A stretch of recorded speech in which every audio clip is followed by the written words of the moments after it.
नमस्कार, आप देख रहे हैं कशिश न्यूज और आपके साथ मैं हूं दीपक शर्मा। बिहार बिजनेस कनेक्ट के जरिए बिहार में औद्योगिक क्रांति आएगी।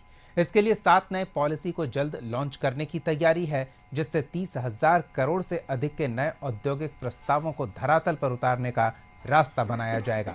यानी लैंड ऑफ हिस्ट्री से लैंड ऑफ इंडस्ट्री बनने की ओर बिहार अग्रसर होगा। लेकिन सवाल ये कि तमाम संसाधनों के बाद बिजनेस समिट की हिस्ट्री भी विवादित रही है।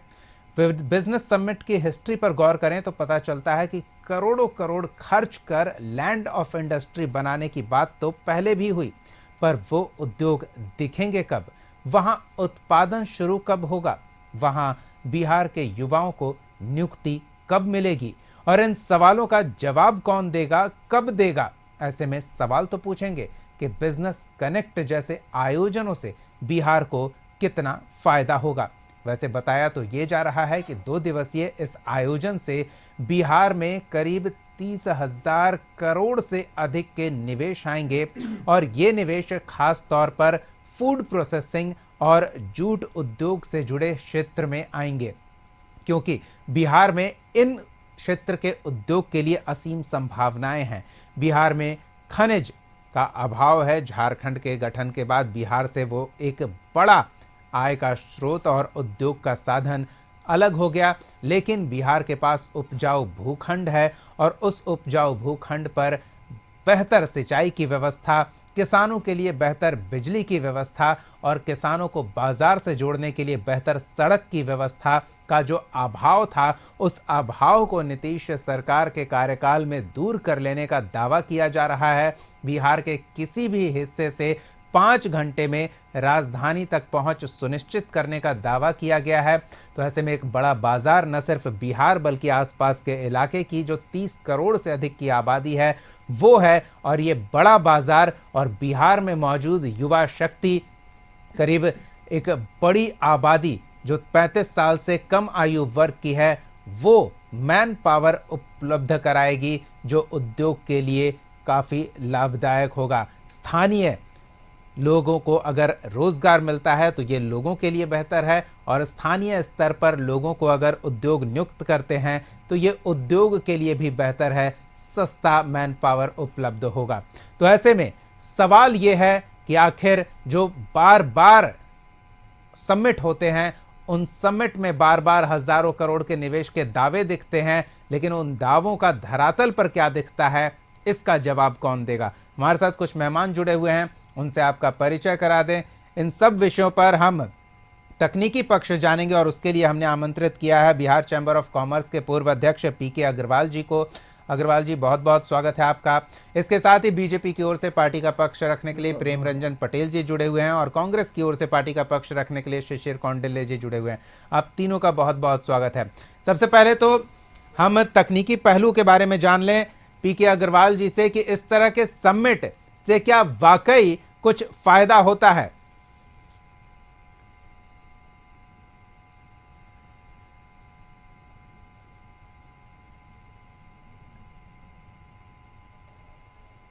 जी अग्रवाल जी। ऐसा है जी कि हाँ, ऐसा है कि इस गवर्नमेंट के आने के बाद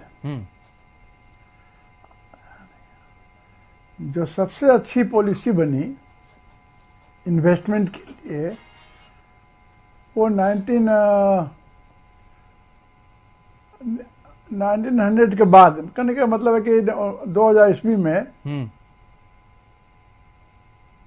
2006 के बनी जी। और 2000 की पॉलिसी से लोगों को इंटरेस्ट हुआ कि हाँ, यहाँ भी उद्योग लगाया जा सकता है। उसके पहले लोग ने कभी सोचा भी नहीं था कि उस माहौल में यहाँ उद्योग लगाया जा सके।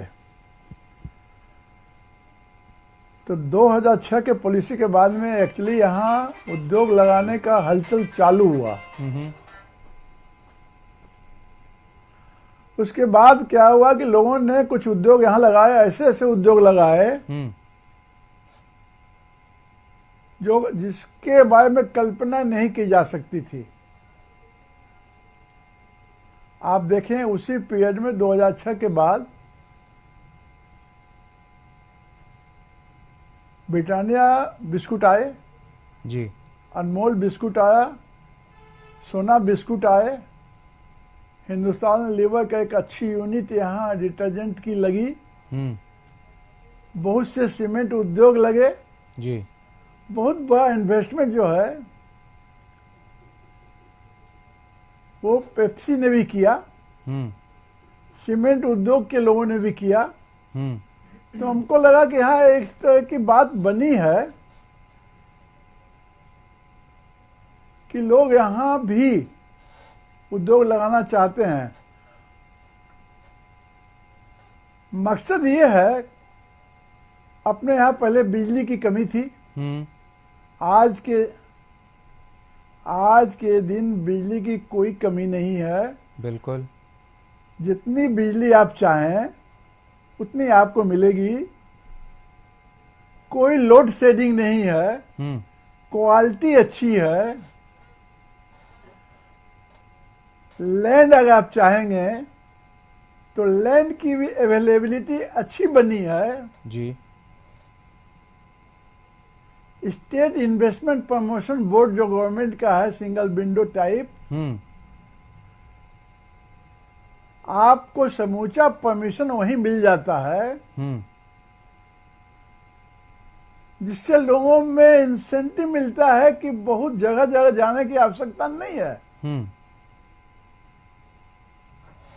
तो नतीजा क्या है कि लोग, अच्छा फिर क्या है कि यहाँ पहले लोगों के पास में पेइंग कैपेसिटी नहीं थी। जी। अब उसके बाद में जब पेइंग कैपेसिटी कुछ लोगों के पास में थी भी, तो विलिंगनेस ऑफ एक्सपेंडिचर नहीं था। बिल्कुल। लोग पैसा आज के छिपाते दिन थे। जो है पेइंग कैपेसिटी भी पीके है, अग्रवाल जी, आपने willingness कुछ of- बहुत महत्वपूर्ण बातें बताई है, लेकिन हम थोड़ा सियासी पहलू भी इसका जान लेते हैं, उसे समझ लेते हैं, फिर हम आपके पास लौटेंगे। प्रेम रंजन जी, क्या इतना पर्याप्त है? पीके अग्रवाल जी तो मानते हैं कि उंगलियों पर कुछ नाम अगर हम गिनाने में सक्षम हो जाएं तो वो पर्याप्त उपलब्धि है, लेकिन क्या नीतीश कुमार के नाम पर बस इतने उद्योग उपलब्धि के तौर पर गिनाने लायक भी माने जाएंगे? क्योंकि एक लंबा कार्यकाल रहा है, एक लंबी कोशिश रही है, और कई समिट इस तरह से हुए हैं जिसमें हजारों करोड़ के निवेश का दावा किया गया है, लेकिन धरातल पर वो मात्रा दिखती नहीं है।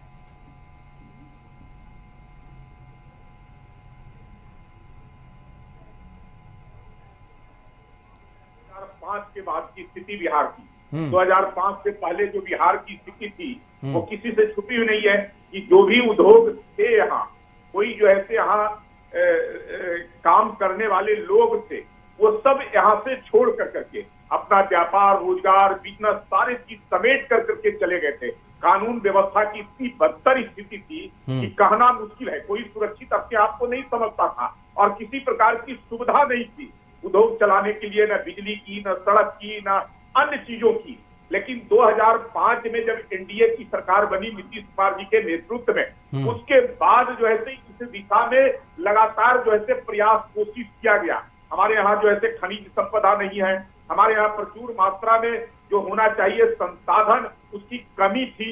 उसको कैसे जो है हम डेवलप कर सके, लोगों को सुविधाएं दे सके, इस दिशा में लगातार जो है काम करना, और इन्वेस्टर को, जो उद्योगपति हैं, उनको समिट के माध्यम से उनको बुलाने का काम, उनको ला करके दिखाने का काम, और उनको जो है हर प्रकार की सुविधाएं देने का काम, जिसकी अभी जो है पीके अग्रवाल जी ने कहा सिंगल विंडो सिस्टम बनाने का काम, और इन्वेस्टमेंट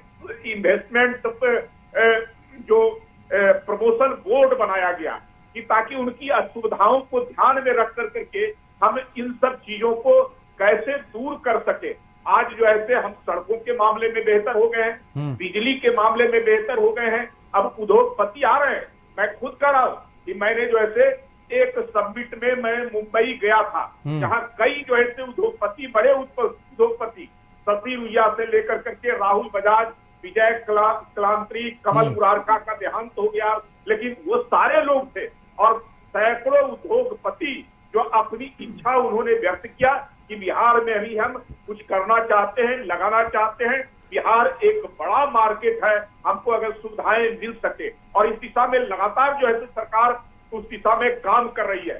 आपने देखा होगा कि कई प्रकार की नीतियां बिहार सरकार के माध्यम से बनाए गए, चाहे औद्योगिक निवेश नीति 2016 का हो, बिहार आईटी नीति हो, बिहार लॉजिस्टिक नीति हो, कपड़ा और चमड़ा नीति हो, बिहार पर्यटन नीति हो, निर्यात प्रोत्साहन नीति हो, क्रय मूल्य वरीयता नीति हो, ऐसे कई प्रकार के। और अभी केवल 2024 में ही लगभग जो है आधे दर्जन इस प्रकार की नीतियां बनाई गई।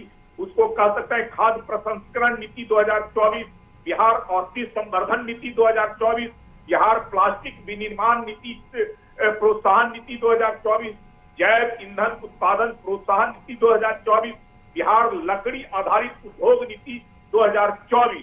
और इसका जो है से ये हुआ कि पिछले साल भी इस प्रकार का जो अभी बिहार बिजनेस कनेक्ट हो रहा है, इस प्रकार का समिट जो है से ग्लोबल निवेशक शिखर सम्मेलन एक तरह से कह सकते हैं समिट जो है से पिछले वर्ष भी किया गया था। 50,000 करोड़ का निवेश आने का उसमें दावा किया गया था। प्रेम रंजन जी, अच्छी तरह से याद है, बिहार वासियों को भी याद है, हमने भी प्रमुखता से उसे कवरेज दिया था।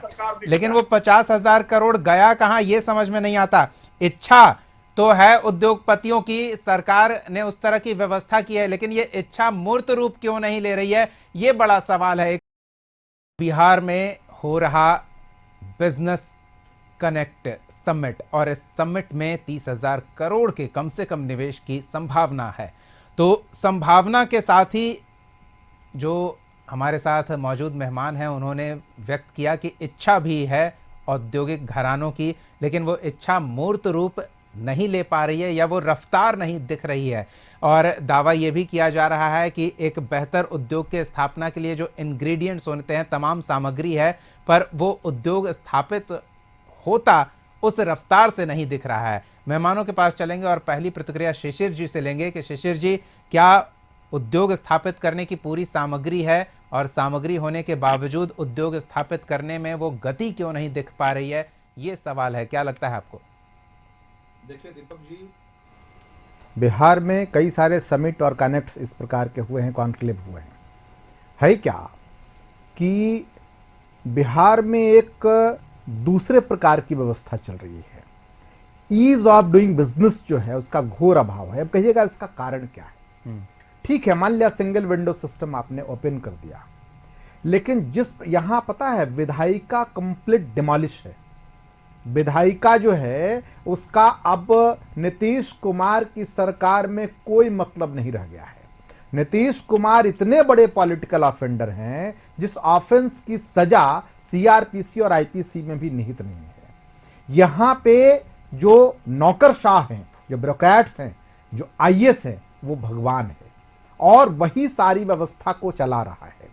और जिस प्रकार से लाल फीताशाही उस व्यवस्था के तहत है, आपने भी देखा होगा। और जो स्थितियां बिहार में हर दिन इस प्रकार की शिकायत और अखबारों में देखने को मिलती है, किस प्रकार से बिहेव होता है पदाधिकारियों का। पदाधिकारी यहां मालिक बन गया।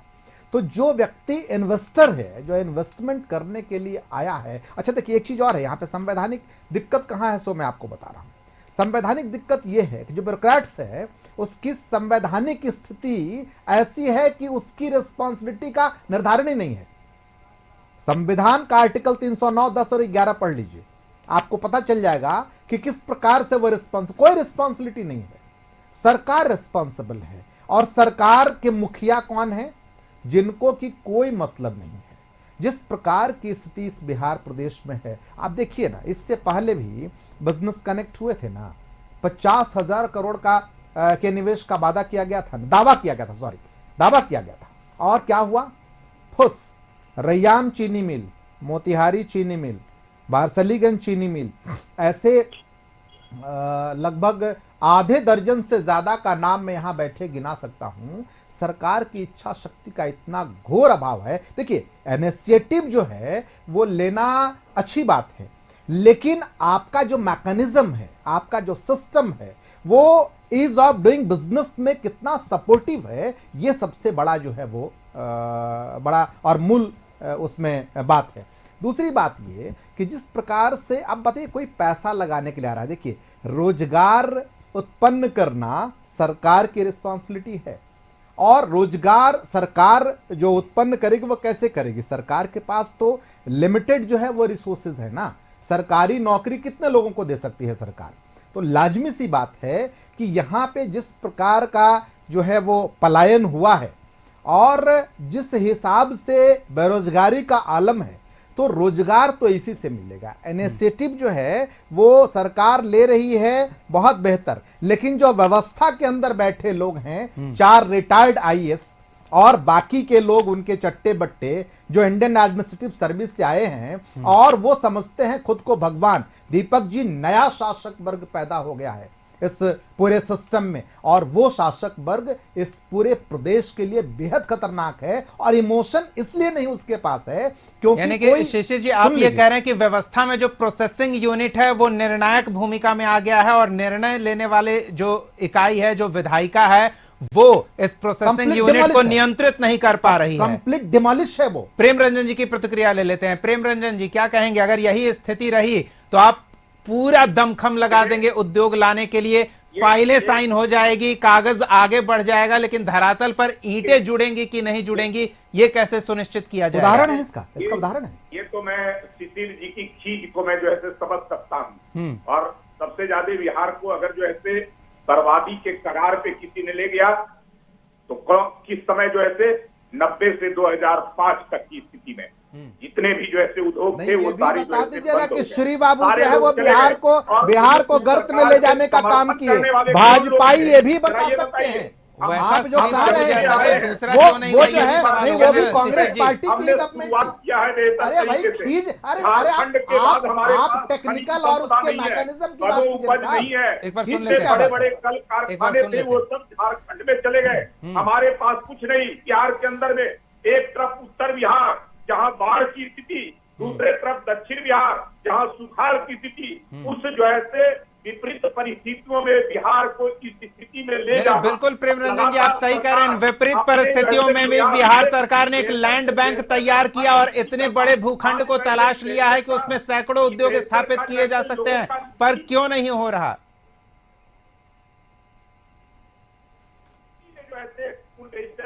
इन्वेस्टर को आज बिहार में रुचि लाने का काम किया है।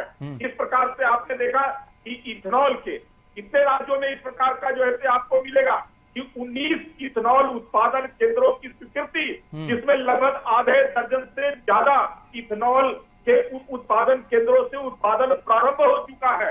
ऐसे जो है कई प्रकार के जो है इस प्रकार का काम जो है हम लोगों ने किया है। और जितने उद्योगपति आ रहे हैं, सिंगल विंडो सिस्टम के माध्यम से उनकी समस्याओं को दूर करना, उनके एक एक जो है कठिनाइयों को समझना और समझ करके उसको कैसे जो है हम दूर कर सके, इस काम को हमारी सरकार लगातार कर रही है।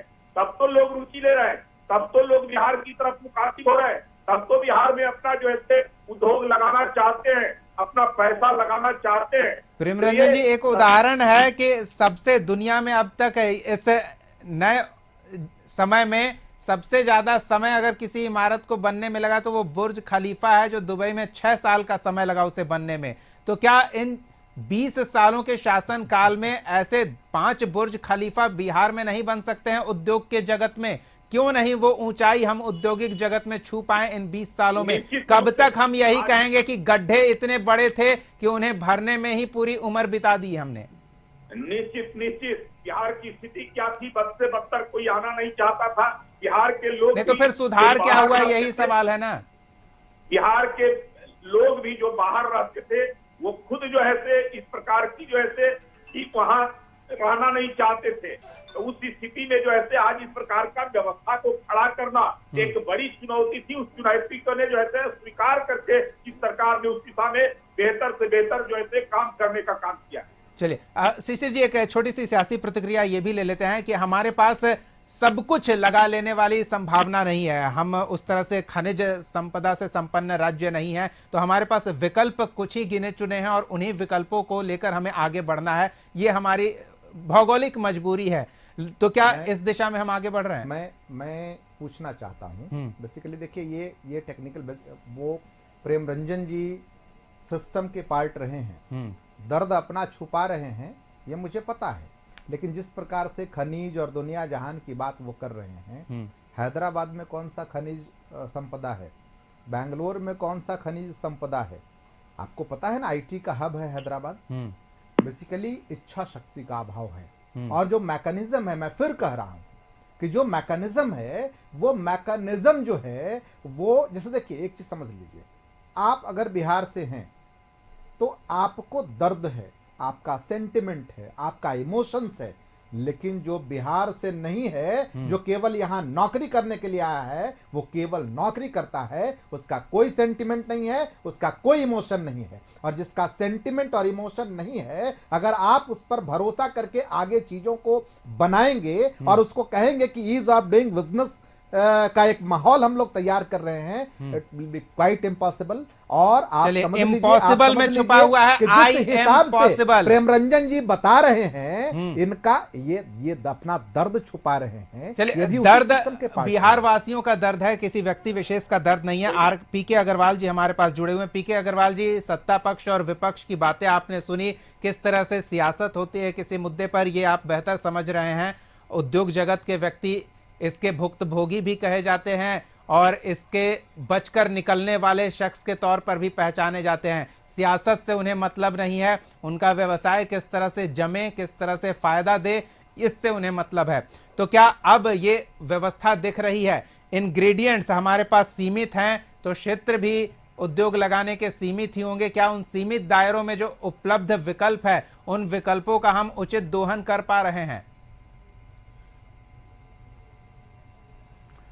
देखिए, मैंने पहले भी उद्योग को देखा है जी, बीच के काल में भी देखा है, अभी भी देखा है जी।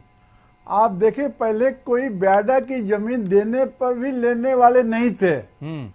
जो भी इंडस्ट्रियल एस्टेट था पटने के नजदीक के जी, चाहे वो हाजीपुर था या फतुहा था, कोई जमीन नहीं लेना चाहता था। कोई एप्लीकेंट नहीं थे, इन्वेस्टर्स नहीं थे। आज के दिन आप अंदाज लगा सकते हैं कि जमीन की अवेलेबिलिटी ना हाजीपुर में है ना फतुहा में है, इतनी डिमांड है। हमने देखा है कि यहाँ पे जब डिमांड है तो इन्वेस्टर्स खुद ब खुद आएंगे। पहले जो सोचते भी नहीं थे यहाँ आने के लिए, आज के दिन वो इन्वेस्ट करना चाहते हैं। ये बहुत बात चेंजेज है। हम लोगों से लोग मिलते हैं हमेशा और बताते हैं अपने डिमांड को, अपने इन्वेस्टमेंट के अपॉर्चुनिटी को कि हम इस लाइन में जाना चाहते हैं। ये इंडिकेट करता है कि माहौल बदला है। और उद्योग कोई ऐसी चीज नहीं है कि आज आप सोचें और कल आप उद्योग लगा लें और कल प्रोडक्शन हो जाए और कल आपका डिमांड आ जाए, ऐसा नहीं होता है। जैसे आपने एग्जाम्पल दिया कि 6 साल लगा, तो वास्तव में उद्योग के लिए लोगों को उत्साहित करने के लिए आपको समय लगेगा, लोगों को विश्वास होना चाहिए, तब वो आएंगे। हाँ, हमको लगता है कि इधर के सालों में लोगों में विश्वास जनरेट भी हुआ है और वो लोग लगाना भी चाहते हैं। लेकिन आप चाहेंगे कि जिस पैमाने पर आपने सोचा है उसी पैमाने पर आपको रिजल्ट आ जाए, तो उसकी संभावना आपको पीके अग्रवाल जी, हम नहीं सोच रहे हैं, हम सरकार की सोच पर ही विश्वास कर रहे हैं। और सोच है कि 6 महीने पहले 50,000 करोड़ के निवेशक तैयार थे, आज 30,000 करोड़ के निवेशक हैं। तो बीते 9 महीने में 80,000 करोड़ के निवेशक हमें मिल चुके हैं कागजों पर या सैद्धांतिक रूप से। तो ये एक बड़ा आंकड़ा है सर। नहीं, आप देखें, नहीं, इस संबंध में हम बताना चाहते हैं जी, कि जब उद्योग कोई स्टार्ट करता है तो 10 उद्योग में हो सकता है कि 2 लगे, 3 लगे, 4 लगे, 10 ही लग जाए, आवश्यकता नहीं है। क्योंकि सर्कमस्टांसेस चेंज हो जाता है जी, बहुत सी फैसिलिटी चेंज हो जाती है। उनको हो सकता है उनका दूसरा कोई अपॉर्चुनिटी मिल जाए। इसलिए आप सोचेंगे कि जो उन्होंने एमओयू किया है, समूचा एमओयू इम्प्लीमेंट हो जाए और सब यहाँ लग जाए, कहीं नहीं होता है। आप निकाल के देख लें, लोग जाते हैं, इन्वेस्टमेंट देते हैं, एमओयू करते हैं, गवर्नमेंट से बात करते हैं, अपने इंसेंटिव को देखते हैं और तब डिसाइड करते हैं कि हमको इसमें आगे जाना है कि नहीं जाना है। एमओयू का मतलब ये नहीं है कि साहब हमने इंडस्ट्री लगा दिया।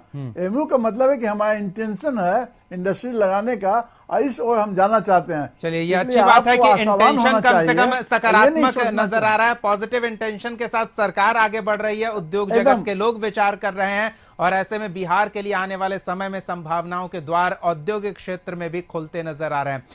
बहुत बहुत धन्यवाद पीके एकदम अग्रवाल सही- जी, सही प्रेम बात है। रंजन पटेल जी और शिशिर कौंडेले जी अपना समय देने के लिए, इस चर्चा में शामिल होने के लिए, और बिहार में नई संभावनाओं की तलाश में सरकार किस तरह से जुटी हुई है ये हमारे दर्शकों को समझाने के लिए। अगले एपिसोड में एक और सवाल के साथ हम फिर मौजूद रहेंगे। तब तक के लिए देखते रहिए कशिश न्यूज।